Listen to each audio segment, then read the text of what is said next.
And away we go, episode 1208 of the Al Galdi podcast. It is Monday, December 1st, 2025. It is the first day of a new month. It is the first episode of this podcast since last Wednesday, the day before Thanksgiving. Hope you had a nice Thanksgiving weekend. It was a Thanksgiving weekend that included a seventh consecutive loss for the Washington Commanders. They in the NFL's 2025 regular season fell to 3-9 with a 27-26 overtime loss to the Denver Broncos at Northwest Stadium on Sunday Night Football. Yet another primetime loss for our team. The Commanders in primetime games this regular season now are 0-5. The Commanders in this game wore their Redskins-like alternate uniform for the second time. Man, those unis look good. And man, this game ended up being the perfect game for what we are conducting on this podcast. Operation Lose Out 2.0. OLO for short. You've heard of YOLO? This is OLO. O-L-O. Operation Lose Out version 2.0. We did Operation Lose Out 1.0 in the 2023 season for the Commanders. You think about this game on Sunday night. The Commanders put forth a respectable, professional, admirable performance against a very good team. There was so much to like from our team in this game, but our team lost the game. This was the ideal scenario. And maybe you don't think that in the moment, but trust me, you will in the bigger picture. You see, coming out of this game, you don't feel any worse about the team. In fact, you almost certainly feel better about the team, and yet the team lost. Understand, the Commanders now have the number 6 overall pick in the 2026 NFL Draft. This was a big loss. The Commanders are on the doorstep of having a top 5 pick in the 2026 NFL Draft. The amount of good that could be done by our team via such a pick cannot be overstated. This is a lost season for the Commanders. I don't like that, but that is the case. And so what we are doing via Operation Lose Out 2.0 is putting the lost season to work for us. We are attempting to extract some good from this season. Something very good may be coming, a top 10, if not top 5 pick in the 2026 NFL Draft. Hello and welcome to this Monday installment of the Al Galdi podcast. Do you prefer to say Marcus Mariota or Marcus Mariota? Do you prefer to say his last name with the T pronounced like a D or with the T pronounced like a T? We on NBC's telecast of the game heard play-by-play announcer Mike Tirico and analyst Chris Collinsworth consistently say Marcus Mariota with the T pronounced like a T, although, Tirico and Collinsworth did deviate from that at times as the game went on. This was Tirico saying Mariota with the T pronounced like a T. Mariota. Yeah, there you go, Marcus Mariota. However, you prefer to say Marcus Mariota's last name. Next segment, analysis of what was, to me anyway, a really interesting game for a QB2, Marcus Mariota and the Commanders offense. So the following segment, reaction to the departure of quarterbacks coach Tavita Pritchard, who now is Stanford's head coach, and discussion of the Commanders defense and Commanders special teams. And also on the show, I'll talk college football, Washington Capitals, Washington Wizards, college basketball, and Baltimore Orioles. As never forget, this is the podcast that follows Washington, D.C. area sports so that you don't have to. I have a comprehensive segment for you on the 7 FBS teams of the Mid-Atlantic region, including Maryland ending its season with an 8th consecutive loss, and notable wins for number 18 Virginia, James Madison, and Old Dominion. UVA and JMU will be playing this coming weekend, what is Conference Championship weekend. The Caps, they, since we last spoke on this podcast, have had 3 games, all wins. This past Wednesday night, a 4-3 win over the Winnipeg Jets at Capital One Arena. Friday evening, a 4-2 win over the Toronto Maple Leafs at Capital One Arena. And Sunday afternoon, a 4-1 win at the New York Islanders. So we have a lot to catch up on with our Caps. Our rebuilding and tanking Wizards, just one game for them over the last 5 days. But what a game it was. A 119-86 loss at the Indiana Pacers on Friday night, as in a battle of 2 of the worst teams in the NBA, our Wizards lost by 33 points. That, my friends, is A-plus tanking. We in college basketball had Thanksgiving weekend action for Maryland, Georgetown, Virginia Tech, and Virginia, although a good bit of the results were losses. And we, with the O's, have a significant acquisition. Reports on Saturday afternoon that the O's have agreed with free agent reliever Ryan Helsley on a 2-year, $28 million contract with an opt-out after the first season. You can hit me up on X at Al Galdi. You can email me, the Al Galdi podcast at yahoo.com. Feedback on the Commanders' overtime loss to the Broncos, especially as it relates to Operation Loseout 2.0, from Vinny Venzetta on X. Writes Vinny, lose out full speed ahead. Let's do this. Top 3 pick coming.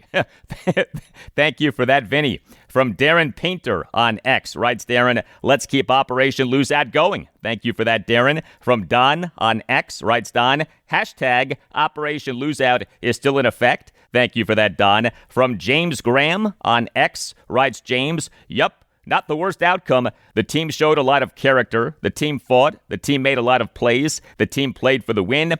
And the team improved its draft stock. Thank you for that, James. From Mike on X. Writes Mike, hard time seeing Operation Loseout having further success. If the Commanders continue to play like they did on Sunday night, that effort will produce wins. Thank you for that, Mike. That is true. From Cash on X. Writes Cash, trade down and stockpile over and over as best as the Commanders can. This team needs an infusion of young talent at too many spots. Thank you for that, Cash. From Frederick Redskin on X. Writes Frederick Redskin, amazing how Washington battled. Denver is so much better at all facets of the game. Thank you for that, Frederick Redskin. From AC on X. Writes AC, Operation Loseout 2.0, play the song. Thank you for that, AC. Your wish is my command. Operation Loseout, yeah, we're running it back. Did it once for JD5, now we're back on track. Every Sunday feels like deja vu, dropping L's on purpose. What else we gonna do? Take the snap, take the fall, let the future make the call. Stack the picks, trust the route, it's version 2.0. Time to lose out.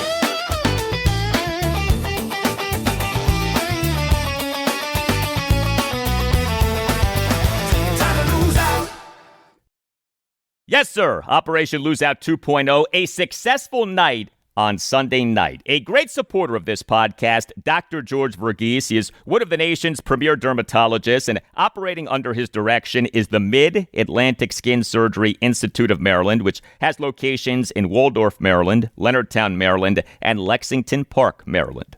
The Mid-Atlantic Skin Surgery Institute of Maryland focuses on medical skin care, cosmetic procedures, and skin cancer diagnosis and comprehensive care. Call 301-396-3401 or visit midatlanticskin.com and make sure that you mention that Al Galdi sent you.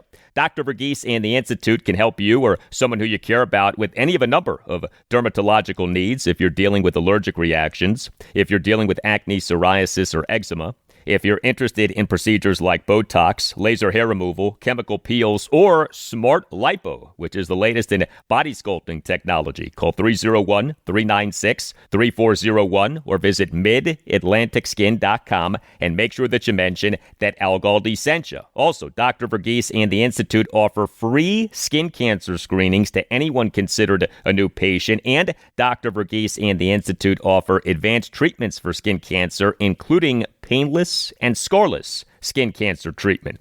Call 301-396-3401 or visit midatlanticskin.com and make sure that you mention that Al Galdi sent you. For excellent and comprehensive skin care, contact Dr. George Verghese and the Mid-Atlantic Skin Surgery Institute of Maryland and make sure that you mention that Al Galdi sent you.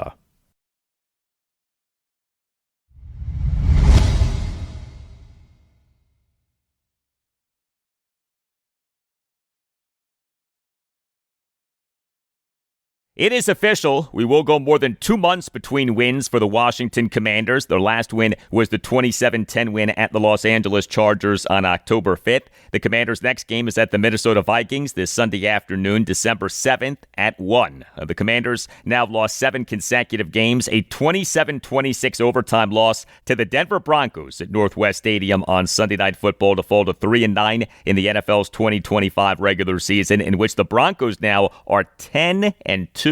They've won 9 consecutive games. But this, to me, was a fascinating game for the Commanders' offense. It, of course, has been hammered by injury, although the offense in this game got back 2 receivers in Terry McLaurin and Treylon Burks from injury, but the offense remains without its QB1, Jayden Daniels. He, for a 3rd consecutive game, was inactive due to a dislocated left elbow. By the way, this from ESPN NFL insider Adam Schefter in a post on X on Sunday morning, quote, Commanders QB Jayden Daniels practiced all week in a limited capacity, but has yet to be cleared for contact from his dislocated elbow injury, and it remains unclear whether he will play next Sunday against Minnesota. Daniels has said that if he's healthy, he would like to play, end quote. So we shall see about Daniels for this game at the Vikings. But no Jayden Daniels for this overtime loss to the Broncos on Sunday night. And the Commanders in this game faced an elite defense that itself got back multiple key players. The Broncos for this regular season through Week 12 were number 5 in the NFL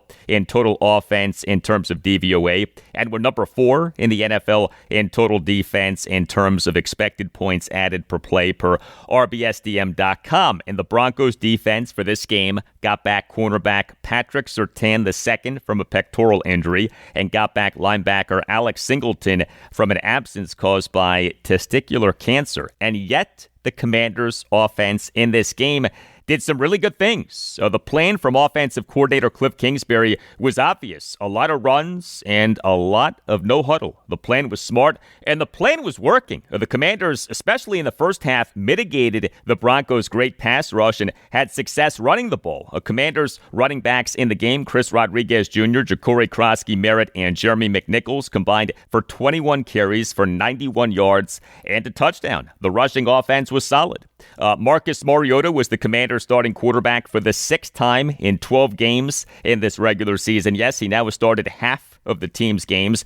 He did not have a great game statistically, but he was clutch in facing a team with an elite defense. See, over the Commanders' final 2 drives of the game came up huge. Mariota on the drive that resulted in kicker Jake Moody's game-tying 32-yard field goal as time expired in the 4th quarter was very good. Mariota quarterbacked an 18-play, 71-yard drive that consumed exactly 3 minutes off the clock and featured the Commanders overcoming blown calls by the officials on back-to-back snaps. On a 1st and 10 for the Commanders at the Broncos 49 with 1:41 left in the 4th quarter, Terry McLaurin was called for a 5-yard false start penalty, what was a very ticky-tack penalty.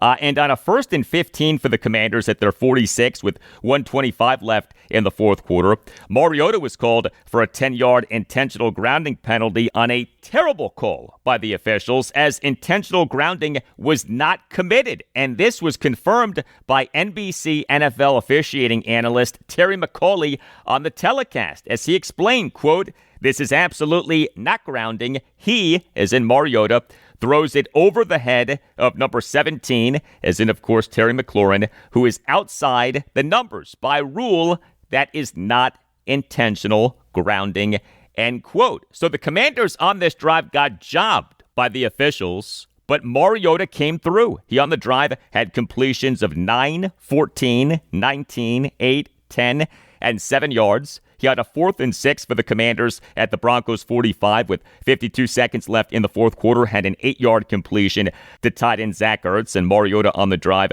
had runs of 11 and 6 yards. And Mariota on the Commanders' lone drive in overtime was very good. On a 4th and 6 for the Commanders at the Broncos 41 with 5:29 left in overtime, Mariota miraculously avoided a sack and got off a pass attempt, resulting in a 5-yard defensive pass interference penalty by safety Talanoa Hufanga. The snap initially resulted in what appeared to be a game-ending interception, but Mariota able to get off a throw, and the ultimate result was a DPI that gave the Commanders a first down. We went from thinking that the game was over to the Commanders getting a new set of downs. So Mariota on the drive had to overcome a killer penalty on a 3rd and 4 for the Commanders at the Broncos 30 with 4:04 left in overtime. Right tackle Josh Connerly, who has been a penalty machine, he committed a 10-yard offensive holding penalty, negating a 30-yard touchdown reception by Terry McLaurin. But the next snap,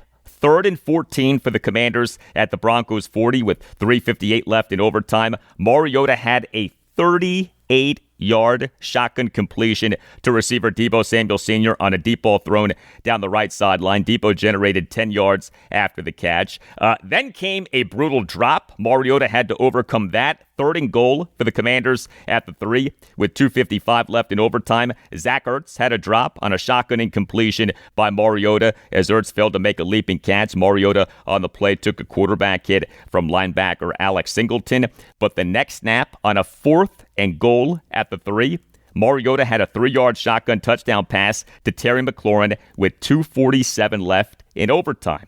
Commanders head coach Dan Quinn went for 2, but Mariota on a shotgun drop back had his pass rejected by linebacker Nick Benito as the target, running back Jeremy McNichols, was wide open for a 2-point conversion. A brutal way for the game to end, no doubt. But I had zero problem with Dan Quinn going for 2. Look, you as the less talented team want to shorten the game as much as possible. The longer the game goes, the more likelihood there is that the better team wins. So I like Quinn going for 2. And the play shoulda/woulda worked, if not for Nick Benito, who is a terrific player, but Jeremy McNichols was wide open. Also, Marcus Mariota quarterbacked the Commanders offense that went 8 for 17 on 3rd downs and 3 for 3 on 4th downs. How about those 3rd and 4th down efficiencies against the high-level defense? And Mariota was effective as a runner. He had 10 carries for 55 yards. Some big runs by Mariota. 3rd and 12 for the Commanders at their 45 with 5:19 left in the second quarter. Mariota had a 12-yard shotgun scramble out of bounds. 1st and 10 for the Commanders at the Broncos 36 with 13:30 left in the third quarter. Mariota had a 19-yard shotgun read option run, or at least a read option looking run, as the defensive player to be read actually was blocked. And Mariota on the run got out of bounds. 2nd and 10 for the Commanders at their 15 with 2:55 left in the fourth quarter. Mariota had an 11-yard shotgun scramble on which he got out of bounds. And on a 3rd and 3 for the Commanders at the Broncos 20 with 19 seconds left in the fourth quarter, Mariota had a 6-yard shotgun scramble out of bounds, which was a must given that the Commanders were out of timeouts and down by 3 points at 2017. Mariota so needed to get out of bounds on that play. That was a dangerous play. That was a risky scramble, but the risk ended up paying off, and Mariota got out of bounds. Also, Mariota took just 2 sacks. Now, the bad from Marcus Mariota in this overtime loss to the Broncos. He had 1 touchdown pass versus 1 interception, which was a terrible interception. 2nd and 6 for the Commanders at the Broncos 19 with 14:34 left in the second quarter. Mariota took a pistol play action snap, and on a broken play through a jump pass with no vision at all, he was intercepted by linebacker Dre Greenlaw at the Broncos 7. Greenlaw generated a 27-yard return. Mariota on the play took a quarterback hit from interior defensive lineman DJ Jones. Mariota did complete just 28 of his 50 pass attempts. Now, a good number of the incompletions were throwaways, but still, his completion percentage was just 56. Mariota threw for just 294 yards. He had a yards per pass attempt of just 5.88. That is really low. And Mariota did get charged with a fumble. Really good to have Terry McLaurin and Treylon Burks back. McLaurin returned from a 3-game absence caused by a re-injured quadriceps that he suffered in the Commanders' 28-7 loss at the Kansas City Chiefs on Monday Night Football on October 27th. He, in that game, returned from a 4-game absence caused by the quadriceps injury, which he initially suffered in the Commanders' 41-24 win over the Las Vegas Raiders at Northwest Stadium on September 21st. And McLaurin, in this overtime loss to the Broncos, made a big-time impact. 7 receptions for 96 yards and a touchdown on 14 targets. So did get called for the crucial 5-yard false start penalty, but as we discussed, that was a bad call. all, I loved seeing Terry McLaurin get 14 targets. That should happen every game. And how'd you like Treylon Burks? Odell Burks. He returned from a one-game absence caused by a finger injury.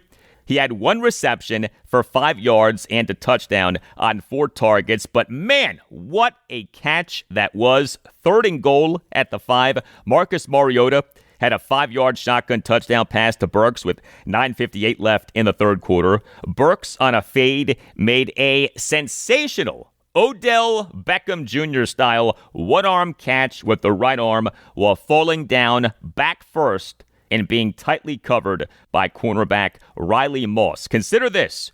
Beckham for the New York Giants wore number 13. Burks for the Commanders wears number 13. So lucky number 13. Also, the hand with which Burks made this catch, his right hand, includes a middle finger on which he recently underwent surgery that caused him to miss a game. That's what he was coming back from, a one-game absence caused by this injured finger. But Burks, with the healing middle finger, gave the middle finger to the Denver Broncos in making this spectacular catch, an awesome catch by Treylon Burks. One of the plays of this NFL season. This was Dan Quinn during his post-game press conference late night on Sunday night on Treylon Burks. Yeah, his hunger index is high. Like, this is a guy who's wanting to prove it, and there's always a space for that type of competitor here. Coming in, man, like this was a fresh space, and to see him express how important it is, how hard he wants to go compete, like, it's been cool to see. Everybody's got a journey, and sometimes they start one way and doesn't have to, stay that way. And coming here, I felt nothing but intensity from him to go, and then even with his finger. Okay, is he going to be out longer? Nope. And so if you saw the stitches when you come out, I think there's no way this guy's playing next week. And then all of a sudden he's got a big splint on it. Yeah, I'm good. I'm playing. And so I like that because it shows this is important, man. Like, he wants to be able to do that. And I just think there's always a space for that type of competitor here. So I feel that from him. And I didn't honestly get a chance to see the catch yet, but he made one in practice the other day. Man, he came out of the ground to go catch it. He must have been 3 feet in the air on a 2-minute drill against the D. So I'm not surprised, but I feel his size and his length. This is a big, strong competitor. When you're standing next to him, you can feel, man, this is a big dude. Well, Treylon Burks is listed as being 6'2". The Commanders on October 17th announced having signed Burks as an unrestricted free agent to the practice squad. The Commanders on November 5th announced having signed Burks from the practice squad to the active roster. He was taken by the Tennessee Titans with the number 18 overall pick in the 2022 NFL Draft out of the University of Arkansas. He was a bust for the Titans, but maybe hopefully he works out for the Commanders. Also, Deebo Samuel, he on Sunday night had 5 receptions for 64 yards on 7 targets, so also had 2 carries for -3 yards. And Zach Ertz had 10 receptions for 106 yards on 13 targets. A big game for him, no doubt, but he also had 2 catches that could have been made, but were not. 3rd and 21 for the Commanders at their 25 with 3:50 left in the fourth quarter. Marcus Mariota threw a perfect shotgun pass to Ertz downfield, but linebacker Alex Singleton knocked the ball out of the hands of Ertz as he came down to the ground. I won't call that a drop, but that is a catch that maybe, possibly, could have been made.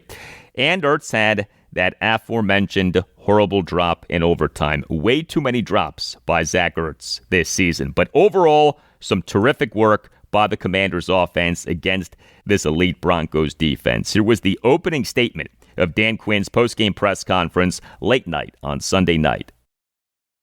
All right, everybody, we can get rolling. I thought, coming off the field, it just felt those are games you do love to be a part of. It's the absolute battle, 2 teams going for it, throwing punches back and forth, and I hate the outcome, but I love the fight. It's been tough as hell, for a while, and I thought our guys played hard as hell. Saw improvement. I saw where we can get better, and then obviously there's plenty of room to continue to do that. But man, it was nice to have some guys back. Terry, I thought, made a bunch of big plays. Zach in the same space. But I thought one that just had like a warrior performance was Marcus. Just kind of willing it on some plays, using his arm, using his legs.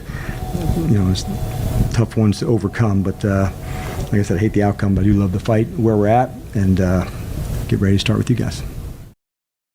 Okay, and the final exchange of the Dan Quinn postgame press conference late night on Sunday night was this exchange between Commanders insider John Keim of ESPN and Quinn.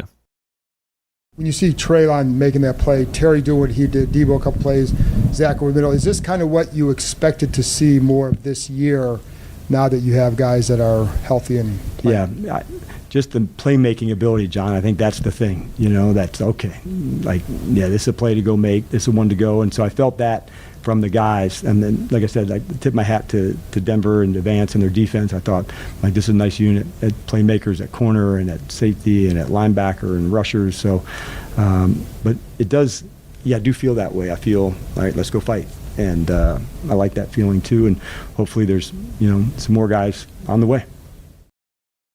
All right, Nova Fireplace and Stove is Northern Virginia's go-to expert for fireplaces. Transform the look and feel of your home and increase its value by visiting Nova Fireplace and Stove in Woodbridge, Virginia, or by visiting NovaFireplaceandStove.com. And make sure that you mention that Al Galdi sent you for $25 off any service. Come in and see Nova Fireplace and Stove's stunning displays, including custom fireplace glass doors and stone refacing options that can completely transform the look of your fireplace.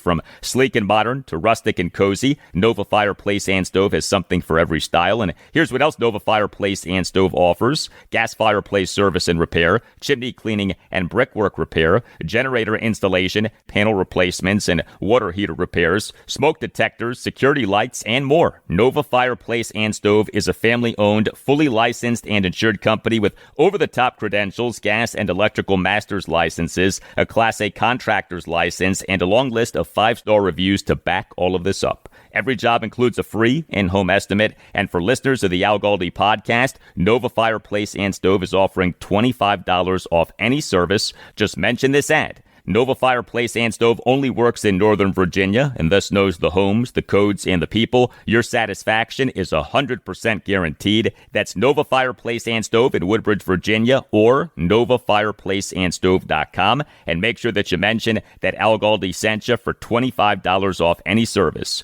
Nova Fireplace and Stove, where comfort meets craftsmanship, and your fireplace becomes the heart of your home.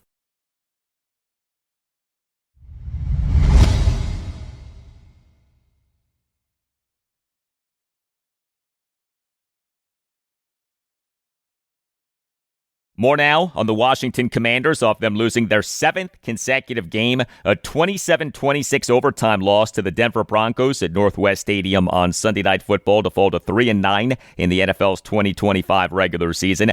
This was the final game for Tavita Pritchard as the Commanders' quarterbacks coach. Stanford University, it on Friday evening announced having hired Tavita Pritchard as head coach. Good for him. The Commanders on February 28th, 2023 officially announced Tavita Pritchard as the team's quarterbacks coach. He was hired during Ron Rivera's final offseason as Washington head coach, and he was carried over to Dan Quinn's Commanders coaching staff.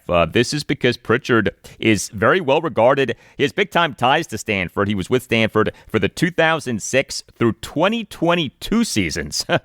First as a player and then as a coach. He was a quarterback for Stanford for the 2006 through 2009 seasons, and then was a coach for Stanford for the 2010 through 2022 seasons, including being Stanford's offensive coordinator for the 2018 through 2022 seasons. So Stanford hiring him as head coach makes total sense. We expect to find out during head coach Dan Quinn's day after the game press conference on Monday afternoon about what now for the Commanders at quarterbacks coach. But the widespread expectation is that assistant quarterbacks coach David Blau will be promoted to quarterbacks coach. He, like Pritchard, is very well regarded. Here was Dan Quinn during his post-game press conference late night on Sunday night on Tavita Pritchard.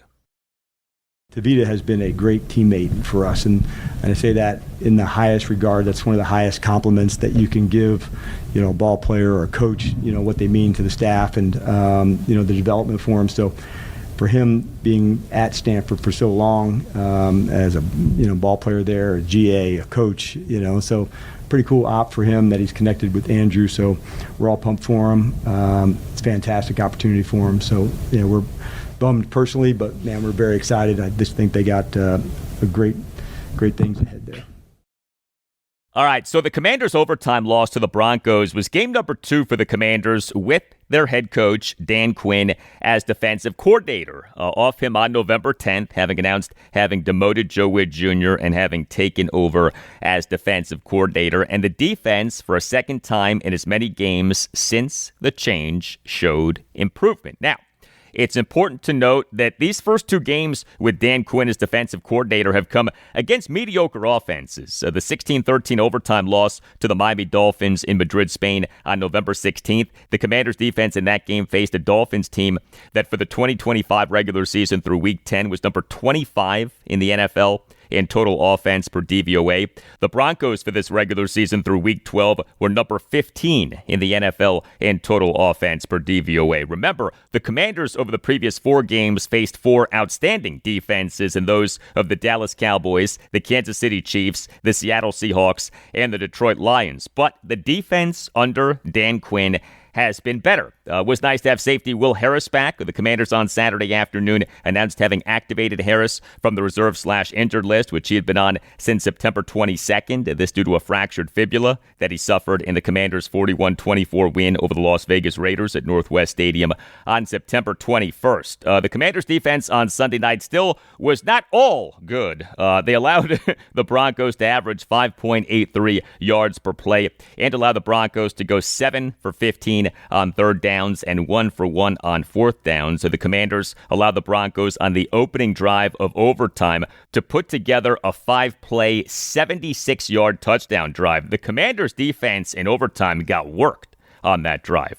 The Commanders had mixed results against Broncos quarterback Bo Nix. He went 29 for 45 for 321 yards, a touchdown, and an interception. He had a completion percentage of just 64.44 and a yards per pass attempt of just 7.13. That's good work by the defense. He had 1 touchdown pass versus 1 interception. He was sacked just once. He had 2 carries for 16 yards. He also had a fumble that the Broncos did not lose. Some of what happened was just great work by Nix. A 2nd and 10 for the Broncos at the Commanders' 11. Nix had an 11-yard shotgun touchdown pass to receiver Cortland Sutton with 23 seconds left in the second quarter. Despite Nix taking a quarterback hit from edge defender Preston Smith, Nix was tremendous on that play, made the pass while falling down. I mean, not much that you as a defense can do about that. But 3rd and 11 for the Broncos at their 40 with 7:23 left in the third quarter. The Commanders gave up a 31-yard shotgun completion by Nix to Cortland Sutton, who was wide open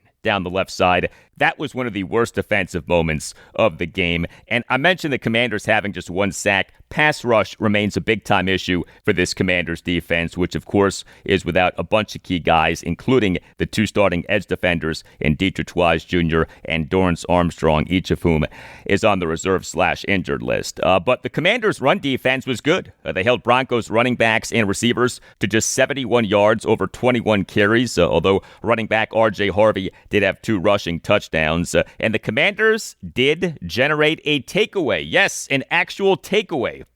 Our team now has 7 takeaways over 12 games in this regular season. 3rd and 8 for the Broncos at their 33 with 14-13 left in the fourth quarter. Linebacker Bobby Wagner had an interception as Bo Nix threw a shotgun pass right to Wagner. An easier pick Wagner could not have had.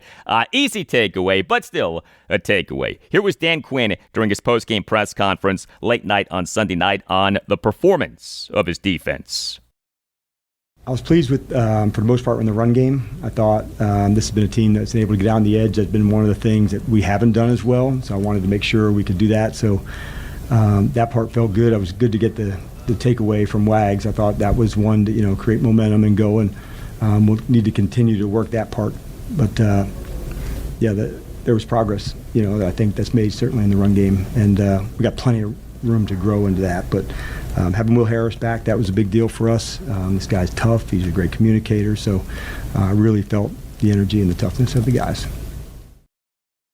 All right, Commanders special teams in this overtime loss to the Broncos. The kicker Jake Moody in his Commanders debut went 2 for 2 on field goals and 2 for 2 on extra points. It was easy to forget that this game would mark the Commanders debut of Jake Moody. The Commanders got him just about 2 weeks ago now. The team on November 18th announced having signed Moody off the Chicago Bears practice squad, but Moody in his Commanders debut was good. He connected on a 38-yard field goal with 12:37 left in the fourth quarter, and he connected on a game-tying 32-yard field goal as time expired in the fourth quarter. And he did this despite drama at long snapper. The Commanders' long snapper for this game was Zach Trinner.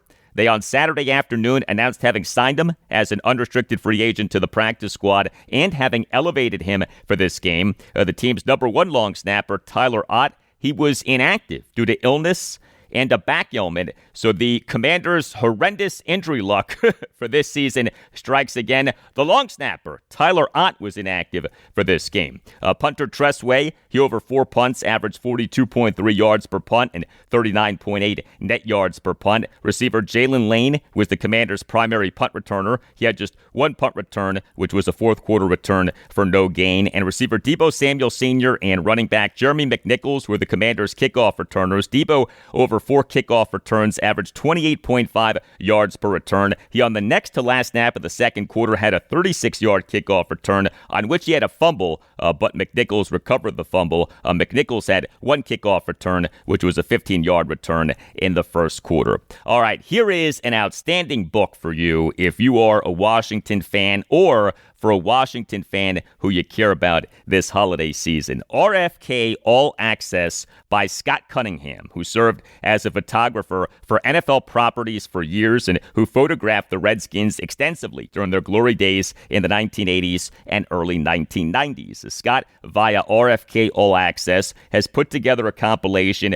of his best Redskins photos, many of which are behind-the-scenes photos. Joe Gibbs, Jack Kent Cooke, Richie Pettibone, the Hogs, the Posse, Sonny, Sam, and Frank, all and so many more are featured in this book, which is 392 pages of glorious Skins history, 5 pounds of Redskins gold. If you are a serious Washington fan, if you're a Skins historian, this book is a must-have, makes for a terrific addition to any Skins-themed man cave, also makes for a great gift. I have the book. It is sensational. Heck, this is a book that has been endorsed by Joe Gibbs himself. Quote, "This is a great book filled with great memories," end quote. And the book now is available for an all-time low price. Take advantage of this special holiday season sale. RFK All Access. You can get the book by going to rfkallaccess.com. And when you order the book, mention in the notes section that Al Galdi sent you. Doing that helps out this podcast a lot. That's rfkallaccess.com. rfkallaccess.com. And mention that Al Galdi sent you.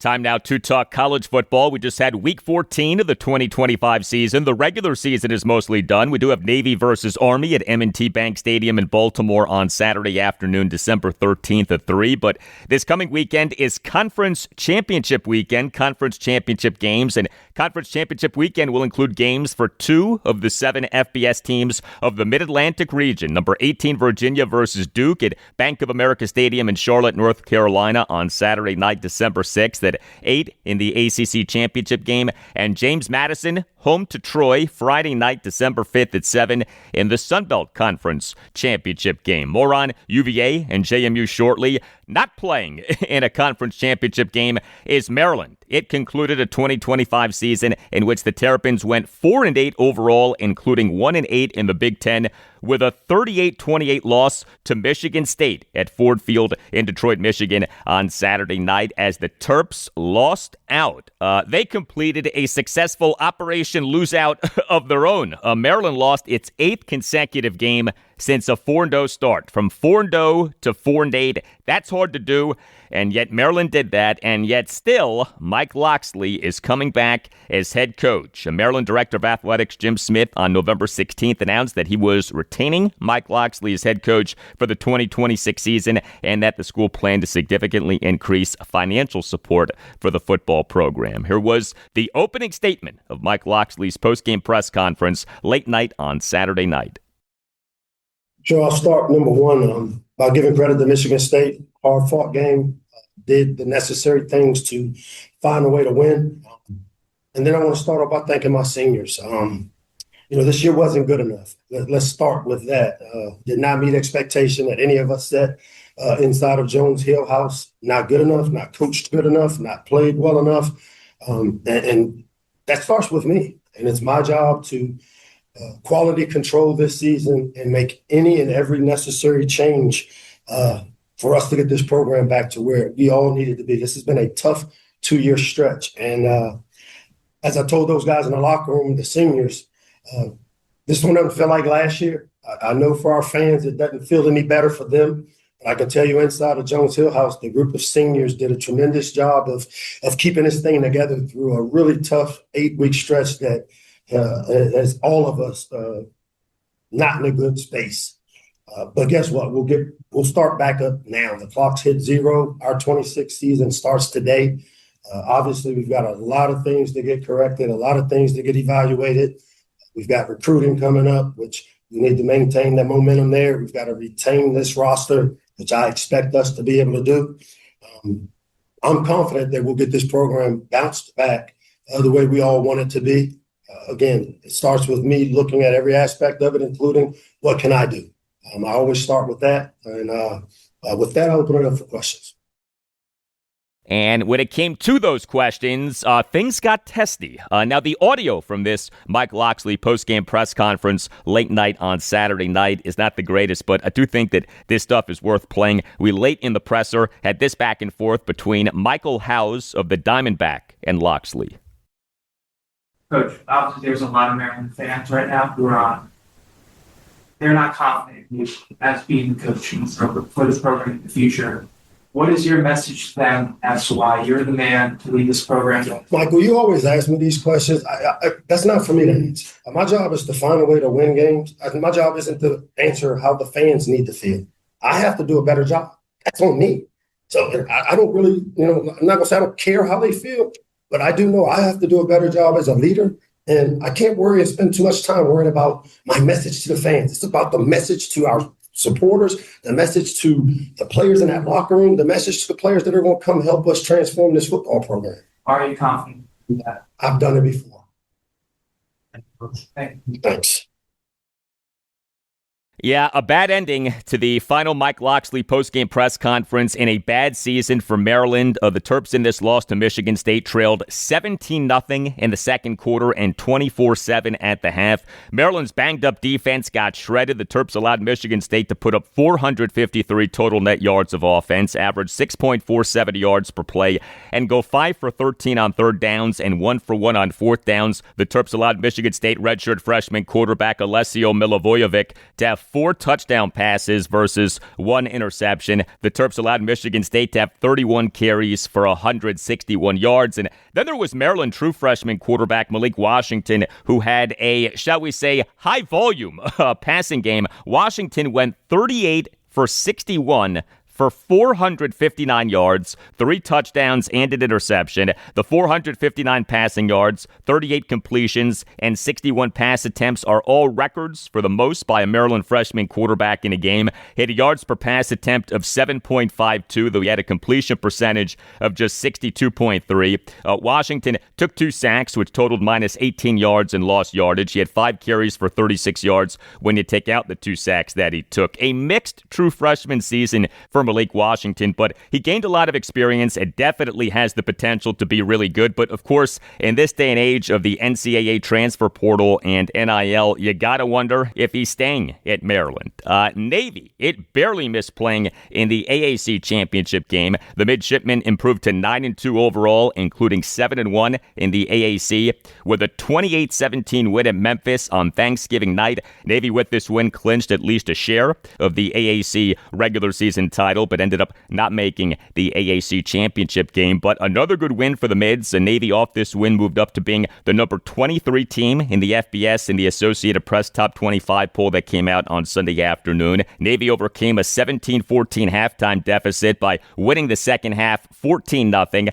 Navy quarterback Blake Horvath had a nice game. He went 5 for 9 for 100 yards, a touchdown, and no interceptions. He took one sack, which was for a 13-yard loss. He had 14 carries for 67 yards and a touchdown. When you take out the sack that he took, he quarterbacked the Navy offense that went 8 for 15 on third downs and 1 for 1 on fourth downs. So Navy running back Alex Teska had 26 carries for 103 yards and 2 touchdowns and had 1 reception for 6 yards on 1 target. Did have a fumble, though it was not a lost fumble. Navy won despite having a yards per play of just 4.35. And Navy's defense, which has been really bad, was very good. The Mids held Memphis to just 17 points. First time in 52 games that Memphis was held to less than 20 points in a game. Also, Navy held Memphis to just 4.43 yards per play, just 4 for 12 on third downs and 0 for 2 on fourth downs. And Navy totaled 5 sacks. And so Brian Newberry, in just his third season as Navy head coach, became just the 4th head coach in program history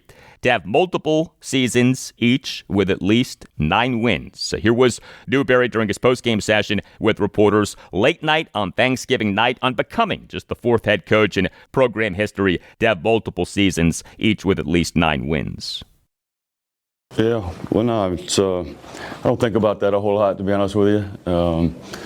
What I'm worried about is us being the best version of ourselves, and I think our guys do that on a consistent basis, and I think it obviously it pays off. But really proud of our program, and we want to be one of the top group of 5 teams in the country. And to do that, you got to beat teams like Memphis, and you got to beat teams like South Florida, and I think that puts us up there in that company. So I'm proud of what we've done. And he should be. Also feeling proud of Virginia and James Madison. Each team this past Saturday concluded an outstanding regular season. Number 18 Virginia concluded a 2025 regular season in which the Cavaliers went 10-2 overall, including 7-1 in the ACC, with a 27-7 win over Virginia Tech at Scott Stadium in Charlottesville, Virginia on Saturday night. On senior night for the Wahoos, Virginia is the number 18 team in the FBS per the season's 4th college football playoff rankings, which came out this past Tuesday night, November 25th. Virginia for this game was the number 17 team in the FBS in the Associated Press Top 25 poll that came out on November 23rd. And UVA off this win moved up to being the number 16 team in the FBS in the Associated Press Top 25 poll that came out on Sunday afternoon. Virginia Tech, meantime, concluded a 2025 season in which the Hokies went 3-9 overall, including 2-6 in the ACC. A lost season for the Hokies. They, on September 14th, announced having fired head coach Brent Pry and named offensive coordinator Philip Montgomery as interim head coach. I actually thought that Montgomery, as interim head coach, did a good job of keeping the team together, but it's now all about 2026 for Tech, which on November 17th announced having hired James Franklin as head coach. But this win for Virginia over Virginia Tech on Saturday night was significant in many ways. So Virginia, with this win, clinched a spot in the ACC Championship game. Virginia, with this win, finished in sole possession of first place in the ACC for the first time in program history. Virginia, with this win, improved to 2-19 over the program's last 21 games against Virginia Tech. Tech has owned UVA over the years, but not on Saturday night. And all of this has happened for a Virginia team that, via the preseason media poll, was picked to finish 14th in the 17-team ACC. How do you like that? Official attendance for the game, 58,832, largest attendance for a game at Scott Stadium since 2011. And those fans braved brutal cold. The game time temperature was just 34 degrees, and the game was all UVA. It, in the fourth quarter, held a 27-0 lead. UVA's defense was dominant. The Cavs held Virginia Tech to just 197 total net yards of offense, just 4.19 yards per play, and just 2 for 14 on third downs. The Cavs held Virginia Tech quarterback Kyron Drones to just 4 for 16 passing for just 78 yards, a touchdown, and 2 interceptions. The Cavs sacked him twice. He had 9 carries for 45 yards when you take out the 2 sacks that he took. Now, a key player for the Hokies, running back and Central Missouri transfer Marcellus Hawkins, did not play in this game, but the Cavs were without one of their best players, linebacker Cam Robinson, due to a season-ending torn ACL, and UVA was without running back Xavier Brown due to injury. Here was UVA head coach Tony Elliott during his post-game press conference late night on Saturday night on what this win means for his program. Yeah, I think that what it says is man, we're headed in the right direction. Man, we want to compete for this state, right? We want to be a worthy rival, right? We want to show up and do our part for everybody involved. Not saying that we're going to win every one of them, right? But I don't think you can win any more until you get that first one and get that monkey off your back, and to be able to come out and to play well and to win kind of the way the guys did. I think it makes a statement for 365 days, and that's it. We got to do it all again. So just because of what happened tonight, it don't carry over to next year. But I think it gives us confirmation, it gives us motivation, it gives us encouragement, a little bit of validation that we're definitely headed in the right direction to make this a competitive rivalry and make Virginia a program of relevance on the locally and then also nationally.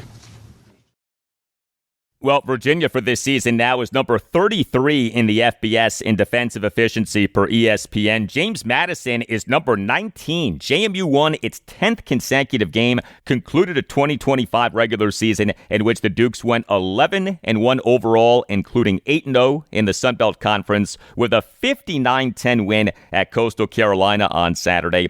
James Madison for this game was the number 20 team in the FBS in the Associated Press Top 25 poll that came out on November 23rd. And JMU off this win moved up to being the number 19 team in the FBS in the Associated Press Top 25 poll that came out on Sunday afternoon. JMU obliterated Coastal Carolina. The Dukes had 525 total net yards of offense to Coastal Carolina's 170, averaged 7.5 yards per play to Coastal Carolina's 2.74, went 5 for 11 on third downs to Coastal Carolina's 2 for 16, and won the time of possession battle by 12 minutes, 8 seconds. How about this? The Dukes had 286 total net yards rushing to Coastal Carolina's -5. JMU quarterback Alonzo Barnett III accounted for 4 total touchdowns. He went 15 for 21 for 270 yards, 3 touchdowns, and an interception. He took 1 sack, which is for a 10-yard loss. He had 9 carries for 41 yards and a touchdown when you take out the sack that he took. JMU running back Joby Mallory had 12 carries for 154 yards and a touchdown. JMU running back Wayne Knight had 18 carries for 85 yards to surpass 1,000 rushing yards for the season. James Madison on December 7th, 2023 announced the hiring of Bob Chesney as head coach. He had spent the previous 6 seasons, 2018 through 2023, as the head coach for Holy Cross. So JMU in the 2024 season went 9-4 overall, including 4-4 in the Sun Belt Conference. JMU this season is 11-1 overall, including 8-0 in the Sun Belt Conference. And you gotta wonder, is JMU about to lose Bob Chesney? Remember, Chesney replaced Curt Cignetti. He was named the head coach of Indiana on November 30th, 2023, and Cignetti is killing it at IU. Chesney's name has come up for all kinds of jobs, including UCLA. We'll see what happens. But look, if you are a JMU fan, enjoy this. JMU is having an awesome season. We, during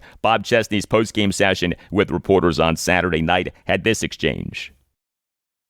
I know you still have one more week right now, but just for year 2 for you, to be able to say undefeated Sun Belt regular season, that's it. What does that mean to you? What does that mean to this team? Yeah, it means a lot, and I think if you think back to where we were in year 1 when we got here, and just exactly the build and the things that had to come into it, and not that this year was any different because it was similar. We have 50-some new guys on the team, and I think ultimately what I'm proud of is just how quickly they came together and their ability to play and act as a team and to be undefeated, in year 2 in Sun Belt play, regular season Sun Belt play is obviously, a feather in a lot of these guys' cap. That's something that nobody can take away from you, for the rest of your life. Obviously, there's bigger goals out there, but ultimately, this is a good way to end the regular season.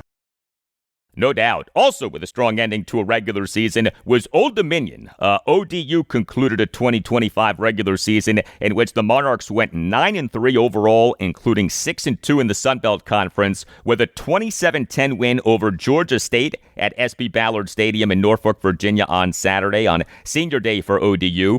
ODU won its 5th consecutive game, got to at least 9 wins in a season for the first time since the 2016 season, and concluded the program's first undefeated season at home since the 2016 season. ODU dominated this game. The Monarchs had 409 total net yards of offense to Georgia State's 283, averaged 5.38 yards per play to Georgia State's 4.22, went 7 for 15 on third downs to Georgia State's 4 for 15. ODU for this season is number 25 in the FBS in defensive efficiency per ESPN. ODU quarterback Colton Joseph, he had a bad game as a passer, but a great game as a runner. 9 for 22 for just 106 yards, no touchdowns, and an interception. He took 1 sack, which was for a 6-yard loss, but he had 18 carries for 114 yards and a touchdown when to take out the sack that he took. He had 2 third-quarter fumbles, but he recovered one of them for a touchdown. The other fumble was a lost fumble, but Colton Joseph for this season is number 26 among all qualified FBS quarterbacks in ESPN's total QBR 75. ODU running back Devin Roche, 21 carries for 137 yards and 2 touchdowns. ODU running back in Georgia military transfer Traquan Jones, 6 carries for 39 yards. He for this season, per Sports Reference, is number 2 among all qualified players in the FBS in yards per carry, 7.6. Next up for Old Dominion is a bowl game. We'll find out the details this Sunday, December 7th. But also with ODU, like with James Madison, is the potential for departures. Colton Joseph has positioned himself very well for a big money NIL deal with a power conference program. And head coach Ricky Ronnie has major ties to James Franklin. All kinds of talk that Ronnie could join Franklin and serve as Virginia Tech offensive coordinator. Now, I'm not so sure it'd be wise for Ronnie to give up a head coaching job for a coordinator job, but still, that talk is out there. Ronnie worked with Franklin during Franklin's stints as Vanderbilt head coach and Penn State head coach. And Liberty, it concluded a 2025 season in which the Flames went 4-8 overall, including 3-5 in Conference USA, with a 48-42 double overtime loss to Kennesaw State at Williams Stadium in Lynchburg, Virginia on Saturday on senior day for Liberty. Yet another overtime loss for Liberty. How about the season that the Flames had? Liberty in the 2025 season was 1-4, then won 3 consecutive games, and then lost 4 consecutive games, and each of the last 3 losses was an overtime loss. So Liberty is not going to a bowl game for the first time since becoming bowl eligible with the 2019 season. Liberty made a bowl in each of 6 consecutive seasons, 2019 through 2024. Really impressive run. As for this double overtime loss to Kennesaw State, Liberty's offense was very good, but Liberty's defense got ripped. Liberty's QB1 Coastal Carolina transfer Ethan Vasco did not play due to a shoulder injury requiring surgery, and so Liberty's starting quarterback was redshirt freshman and North Carolina transfer Michael Merdinger. He went 12 for 21 for 212 yards, a touchdown, and no interceptions. He did take 3 sacks, although they totaled just minus 11 yards in lost yardage. He had 5 carries for 24 yards and a touchdown when to take out the 3 sacks that he took. But my favorite aspect of this game was Liberty running back and Georgia Tech transfer Evan Dickens. He had 43 carries for 267 yards and 4 touchdowns. Also had 1 reception for 16 yards. But Evan Dickens ended the season on fire. He, over Liberty's final 5 games, had 151 carries for 945 yards and 12 touchdowns. He ended Liberty's season as maybe the hottest running back in the FBS, and he, for this season now, is number 5 in the FBS in rushing yards, 1,339. Hey, don't waste time this holiday season worrying whether your financial transactions are safe. You this holiday season can stay one step ahead of scams and keep your money secure with Cash App. Cash App gives you peace of mind that your financial transactions are safe. Cash App's 24/7 fraud monitoring helps detect and alert you for unusual card activity should someone gain access to your card, so you can act fast if something seems off. You also can lock or unlock your Cash App card instantly right in the app for extra control and peace of mind. And if you're about to send money to someone for a deal that's too good to be true, and Cash App flags the deal as a potential scam, Cash App will warn you before you send the money. Cash App is here for you. You this holiday season can stay one step ahead of scams and keep your money secure with Cash App. And for a limited time only, new Cash App customers can use Cash App's exclusive code to earn some additional cash for real. Just download Cash App. Use the exclusive referral code SECURE10 in your profile. Send $5 to a friend within 14 days, and you'll get $10 dropped right into your account. Terms apply. That's money. That's Cash App. Cash App is a financial services platform, not a bank. Banking services provided by Cash App's bank partner or partners. Prepaid debit cards issued by Sutton Bank, member FDIC. Promotions provided by Cash App, a Block Inc. brand. Visit cash.app/legal/podcast for full disclosures.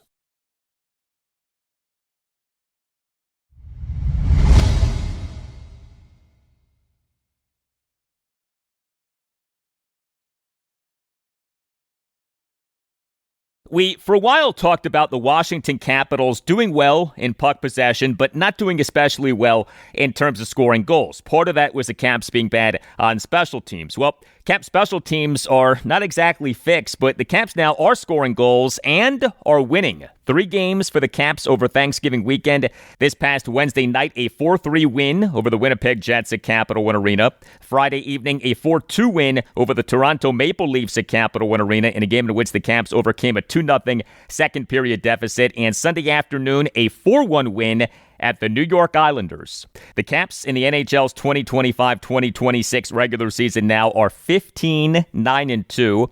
The Caps over their last 8 games are 7-1-0.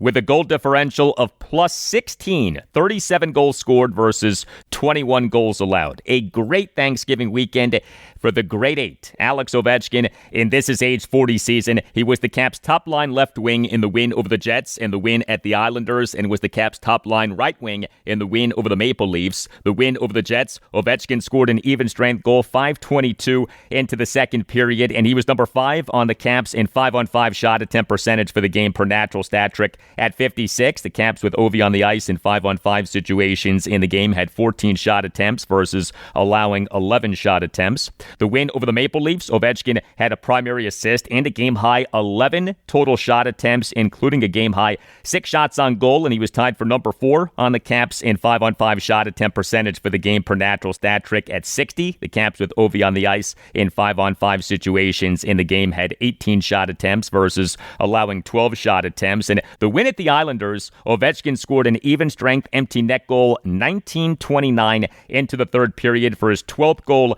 in this regular season and his 909th career NHL regular season goal, the most in NHL history. He also had a primary assist, and he was number 3 on the Caps in 5-on-5 shot attempt percentage for the game per natural stat trick at 51.52. The Caps with Ovi on the ice in 5-on-5 situations in the game had 17 shot attempts versus allowing 16 shot attempts. So Ovi isn't just scoring goals, he's generating assists, and he's rating very well in puck possession. Again, this is his age 40 season. Alex Ovechkin for this regular season is number 2 on the Caps in goals with 12. Number 1 is Tom Wilson with 15. Wilson in the win at the Islanders as the Caps' second-line right wing scored 2 goals, giving him 15 goals in this regular season. He scored a power play goal 7:37 into the first period as the Caps went 1 for 2 on the power play, and he scored an even-strength goal 13:58 into the second period. He had a secondary assist. He did commit a second period tripping minor. I mentioned the Caps in the win at the Islanders going 1 for 2 on the power play. That was the Caps' lone power play goal over Thanksgiving weekend. The win over the Jets, the Caps went 0 for 2 on the power play. The win over the Maple Leafs, the Caps went 0 for 2 on the power play. But while we're talking Caps offense, tremendous stuff from defenseman Jacob Chychrun. The win over the Jets. Chychrun scored an even-strength goal 14-21 into the first period. He had a game-high 11 total shot attempts, including a game-high 8 shots on goal. He registered a game-best plus-minus rating of +3, and he was number 2 on the Caps in 5-on-5 shot attempt percentage for the game per natural stat trick at 62.79. The Caps, with Chychrun on the ice in 5-on-5 situations in the game, had 27 shot attempts versus allowing 16 shot attempts. The win over the Maple Leafs, Chychrun scored a tie-breaking even-strength goal 16:04 into the third period for his 10th goal in this regular season. The goal gave the Caps a 3-2 lead, gave Chychrun a 5-game goal streak, and gave Chychrun a 10-game point streak, tying Al Iafrate and Robert Picard for the longest regular season point streak by Caps defenseman ever. Also, Chychrun got to 10 goals in a regular season in the second fewest games for a defenseman in Caps history. 25 games. Sylvain Cote got to 10 goals in 23 games in the 1992-1993 regular season. Now, Chychrun in the win at the Islanders did go pointless, but still, he has been outstanding. Goaltending for the Caps over Thanksgiving weekend. The win over the Jets, the Caps starting goaltender was their number 2 goaltender, Charlie Lindgren. His disappointing season continued. He stopped just 18 of the 21 shots on goal that he faced. He, per natural stat trick, stopped just 7 of the 10 high-danger shots on goal that he faced. The Caps had 34 shots on goal to the Jets' 21, and per natural stat trick had 54 5-on-5 shot attempts to the Jets' 52, although included in that was the Caps having just 8 5-on-5 high-danger shot attempts to the Jets' 13. But the Caps' number 1 goaltender, Logan Thompson, continued his impressive season. The win over the Maple Leafs, Thompson stopped 20 of the 22 shots on goal that he faced, including all 12 of the shots on goal that he faced in the third period. The Caps won the puck possession battle. They had 34 shots on goal to the Maple Leafs' 22, and per natural stat trick had 58 5-on-5 shot attempts to the Maple Leafs' 49, although included in that was the Caps having just 9 5-on-5 high-danger shot attempts to the Maple Leafs' 13. And the win at the Islanders, Thompson stopped 30 of the 31 shots on goal that he faced.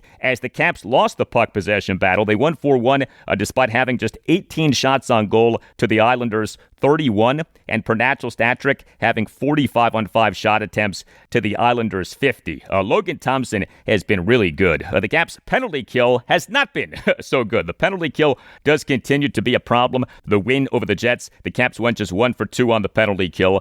The win over the Maple Leafs, the Caps did not get called for a single penalty the entire game, but the win at the Islanders, the Caps went just 2 for 3 on the penalty kill. But still, the Caps overall are doing well, and this is despite some key guys being out. Center Nick Dowd now has missed each of the team's last 7 games, this due to an upper body injury. The Caps this past Wednesday afternoon, November 26, announced having placed Dowd on injured reserve. The corresponding roster move was the Caps were calling forward Bogdan Trineyev from their AHL affiliate, the Hershey Bears. He was a healthy scratch for each of the Caps' 3 games over Thanksgiving weekend. Center Pierre-Luc Dubois remains on injured reserve due to injuries that he suffered in a Caps 3-1 loss to the Islanders at Capital One Arena on October 31st. He, on November 7th, underwent surgery to address injuries to his abdominal and adductor muscles, so was expected to miss 3 to 4 months. So the Caps' healthy scratches for the win over the Jets were defensemen Trevor Van Riemsdyk and Declan Chisholm. The Caps' healthy scratches for the win over the Maple Leafs and the win at the Islanders were defensemen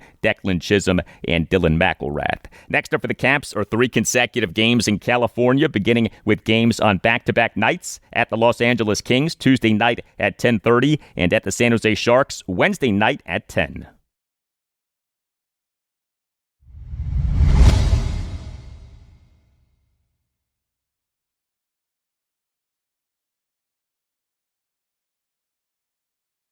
Our rebuilding and tanking Washington Wizards have played just 1 game over the last 5 days. A bunch of games are coming up, 3 games over the next 4 days. But the Wizards, in their lone game over the last 5 days, put on a clinic and had a tank.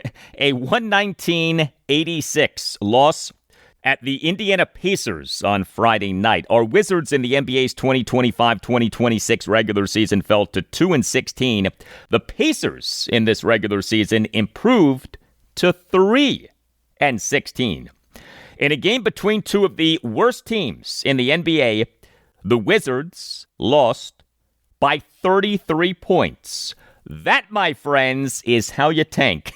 That is elite level tanking. This game was the Wizards' fourth and final game in the NBA's third ever in-season tournament, which is for the Emirates NBA Cup. The Wizards fell to 1-11 all-time in in-season tournament games. The Wizards did not hold a lead over the second, third, and fourth quarters. The Wizards' offense was horrendous. Look, their defense was nothing special, but the offense was a special kind of bad. The Wizards scored just 86 points, went just 7 for 32 on threes, just 26 for 52 on twos, and just 13 for 20 on free throws, and had just 18 assists versus 17 turnovers. Here was Wizards head coach Brian Keefe during his post-game press conference on Friday night. We couldn't get into our pace. We didn't have our normal pace that we played with. We weren't getting stops. It started with us not getting stops. We were taking the ball to the net way too much, but we weren't getting into our actions with thrust to get to the next action, the passes, the paint touches. We didn't have that tonight. Well, the Wizards' leading scorer was Alex Sarr. He, in 32 minutes, 44 seconds as a starter, had 24 points, 9 rebounds, 2 blocks, and 2 steals. Good counting stats, but he went just 1 for 4 on threes, just 7 for 15 on twos, and just 7 for 12 on free throws. Keyshawn George did return from a one-game absence caused by illness, but the Wizards were without multiple key players. Corey Kispert did not play due to a right thumb injury, and he may be out for a while. The Wizards on Thanksgiving morning announced that Kispert had, quote, sustained a fracture to the tip of his right thumb, end quote. This and the Wizards' 132-113 win over the Atlanta Hawks at Capital One Arena this past Tuesday night, November 25th. The Wizards in the announcement added that the injury would, quote, be treated conservatively, end quote. Already out was Trey Johnson. He did not play for a third consecutive game due to a left hip flexor strain. And then there was what went down with Marvin Bagley III. He was not listed on the injury report for this game, but he was a DNP-CD, a did not play due to coach's decision, this off having missed the Wizards' 3 previous games due to a right hip contusion. Next up for our Wizards are games on back-to-back nights, home to the Milwaukee Bucks Monday night at 7 and at the Philadelphia 76ers Tuesday night at 7.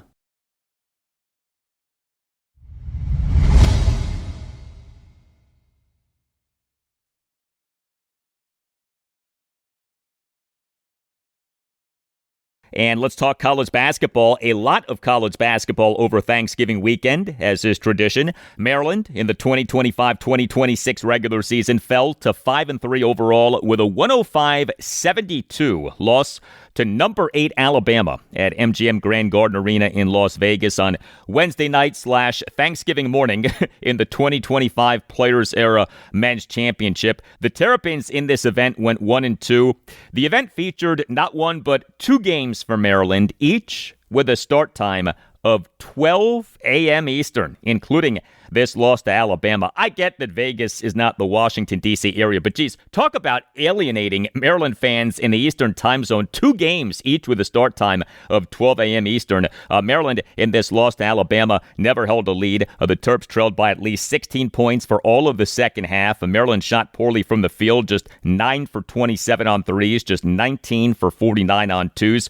Maryland's defense was really bad. The Terps allowed Alabama to score 105 points, go 14 for 31 on threes and 24 for 35 on twos, and have 29 assists versus 12 turnovers. And Maryland got out-rebounded by Alabama 49-30. This game was a lot like Maryland's 161 loss to number 12 Gonzaga in this event late night on Tuesday night, an instance of Maryland just getting outclassed by a better team. Maryland's leading scorer in this loss to Alabama was 6'5 freshman Darius Adams, a 5-star prospect for 24/7 Sports and Rivals. Adams in 27 37 minutes as a starter, went 5 for 7 on threes, finished with 20 points and 3 rebounds. He did go just 2 for 10 on twos and 1 for 2 on free throws, and did have no assists versus 3 turnovers. So the Terps did remain without multiple notable players. The 6'7 Texas A&M transfer Solomon Washington remained out due to an ankle injury. 6'7 Texas A&M transfer George Turkson Jr. remained out due to an undisclosed reason, and 6'5 Kansas transfer Rakese Passmore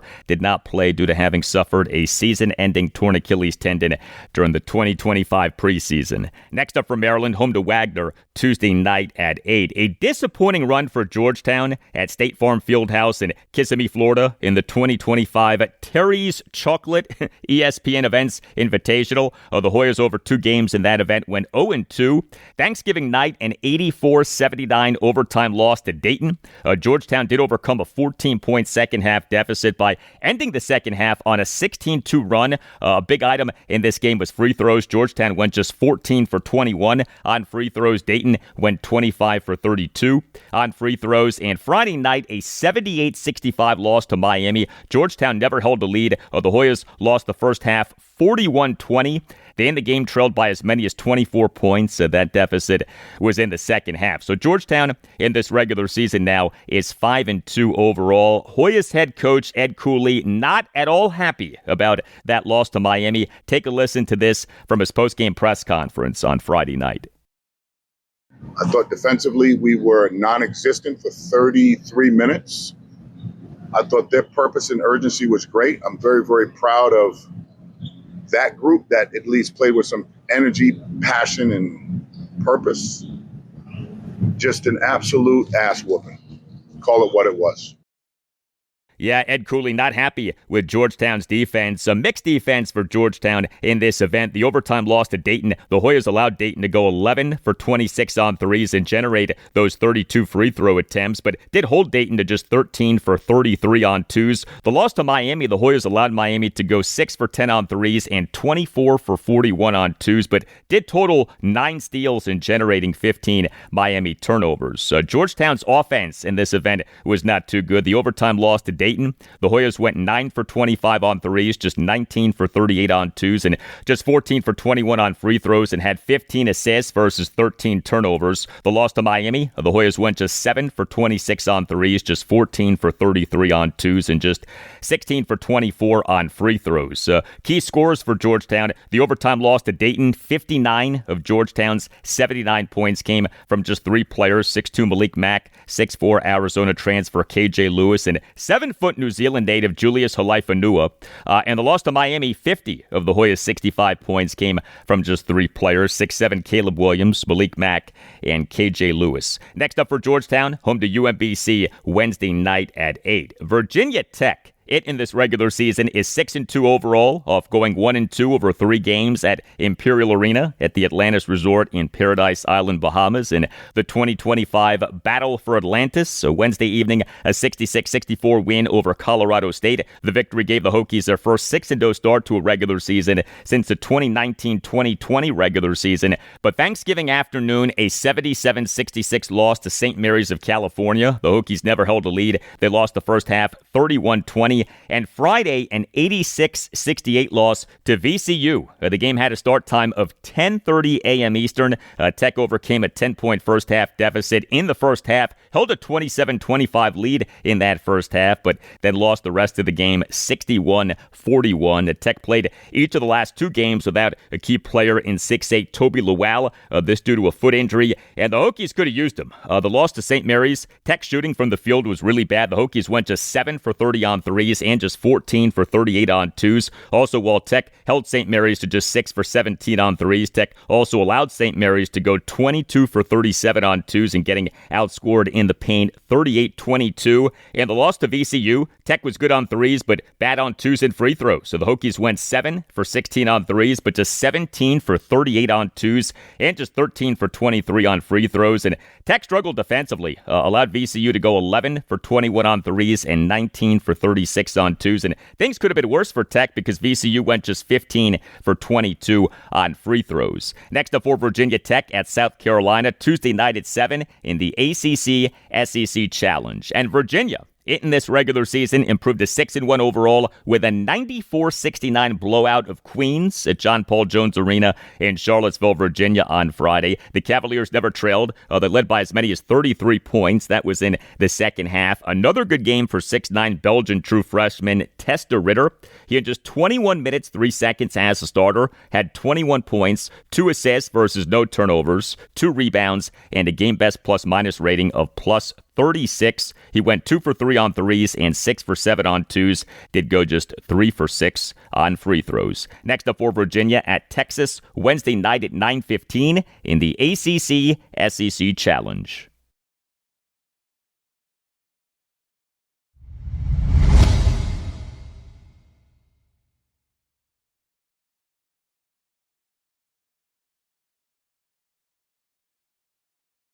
And before we call it a show, the Baltimore Orioles. Reports on Saturday afternoon that the O's have agreed with free agent reliever Ryan Helsley on a 2-year, $28 million contract with an opt-out after the first season. And he absolutely is an option to serve as the team's closer/ace reliever. Have the O's found their closer/ace reliever for the 2026 season? Helsley is going into his age 31 season. He was a great reliever for the St. Louis Cardinals. They this past July 30th traded him to the New York Mets, and he for the Mets was really bad. 22 games, 20 innings pitched, ERA of 7.20, whip of 1.8, although his struggles with the Mets appear to be due, at least in part, to him tipping his pitches. So if that's corrected, then hopefully he's good to go. There is a lot to like about Ryan Helsley. He for the Cardinals over the 2022 to 2025 regular seasons was tremendous. He throws really hard. He for the 2025 regular season had an average fastball velocity of 99.3 miles per hour per StatCast. I'm fine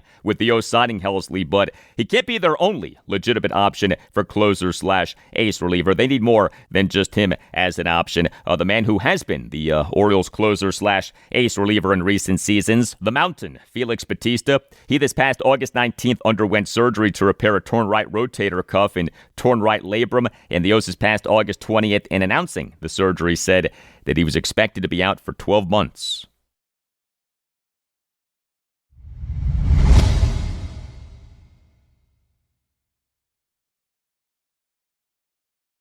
And that'll do it for you and me for now. Keep the feedback coming. You can hit me up on X at Al Galdi. You can email me the Al Galdi podcast at yahoo.com. Tuesday show, episode 1209. We'll have plenty for you on the Washington Commanders, as we on Monday have head coach Dan Quinn's day after the game press conference. Also on Tuesday's show, I'll talk Washington Wizards. The Wizards are home to the Milwaukee Bucks, Monday night at 7. Have a great rest of your Monday, and I'll talk to you on Tuesday. Mariota